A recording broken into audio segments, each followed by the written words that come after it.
Good morning. It's Friday morning. So on to our next lessons. Hopefully you're finding this useful. If you give me some feedback, I'd appreciate it anyway. So if you were struggling yesterday with accessing that film on Bob, I have put a link on this lesson's show my homework. So try and I contacted the IT guys and they kind of gave me a bit of advice. Otherwise it's on Amazon Prime. Or I'm sure there's lots of ways that you can find ways to watch that film. It's called Amazing Grace. Like the song. So we're going to carry on today looking at world events and how they impacted on the abolition of the slave trade. The questions, as we've talked about many times, is always the same. And actually we're coming near to the end of this now. So this is the last thing about the changing political landscape. So this is the timeline of events, and I think the main thing to note from this is, again, the abolition of the slave trade took a huge amount of time. Think about Brexit. Brexit seems to be going on forever, but really, compared to this abolition campaign, not a long time at all. So lots of different world events which we're going to look at in a little bit more detail. So, first of all, in America, obviously, America fought a war of independence against Britain, and in 1776 they declared themselves independent from Britain and came up with their own kind of Magna Carta as such, with some famous words that all Americans know, that all men are created equal, with no sense of irony there. Life, liberty, and the pursuit of happiness. So what would be the impact of this on the black Americans or black people living in America, the slaves living there? Were they going to be equal? Were they going to be happy? Were they going to have a liberty? So let's look at America. So 20% of the population were African. The slave trade for Britain was going to the US was a big one. Obviously they were still going to the Caribbean, but America was one of their biggest markets. So why was this important in abolishing the slave trade? It was really ideological. As soon as America became an independent country, they had a president, an elected president, rather than a hereditary monarch, so i.e. the son of the king. So this was a change. Also, they also brought in lots of ideas of individual liberty, similar to what had happened in France, and rather than being bonded to each other in some kind of feudal system that had existed in Britain for many, many years. So this idea of liberty and not being bonded to other people and freedom became really widespread. The impact in Britain was huge. Britain was the most powerful country in the world at this time. How did it lose a war against a bunch of farmers in America? So lots of people in Parliament and around the country began to ask lots of questions. Was it political weakness, military weakness, economic weakness? And lots of people began to say, well, maybe it's an obsession with the slave trade. We're spending too much money, too much time talking about slavery, a bit like Brexit. How much energy is wasted on those kind of things. So that was what the impact of America was. It was ideologically, and also people began to question Britain's role in the world. So that's America. So let's move on chronologically onto the next event, which is in Haiti in 1791. So Haiti was a French colony, and it's important to understand, obviously we've just been looking at Britain, but the Spanish, the French were all involved in this slave trade, and Haiti had a violent revolution in 1791.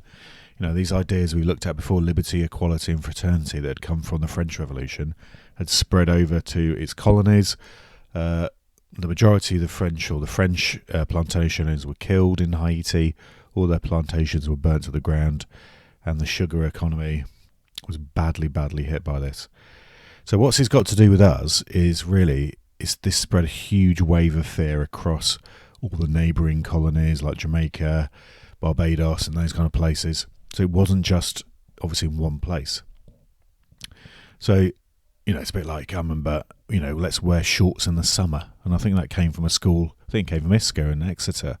And that idea of wearing shorts in the summer spread around, all the local schools, nationally, etc. So that was a very similar kind of thing. And obviously the British plantation owners were very, very afraid that what was going to happen to them was going to be what had happened to the French plantation owners. Also, obviously, the slaves in Jamaica and Barbados, etc., also heard about this news. Sailors sailing around to the different islands spread this news around, and they began to revolt more. So particularly in Jamaica, lots of violence erupted, and plantation owners begged, that's hard to say, plantation owners begged the British government for help, which they did do. So one of the things they advised plantation owners to do was to give better conditions. They also sent in more troops to kind of intimidate the slaves. Particularly in Jamaica, they fought back quite successfully by using guerrilla tactics, and they hid in the jungle, and they became known as Maroons, freed slaves, Maroons. So what was the impact of this was obviously sending in troops, giving better conditions for the slaves was expensive, drove up the price again. So this is kind of linked to the economic factor.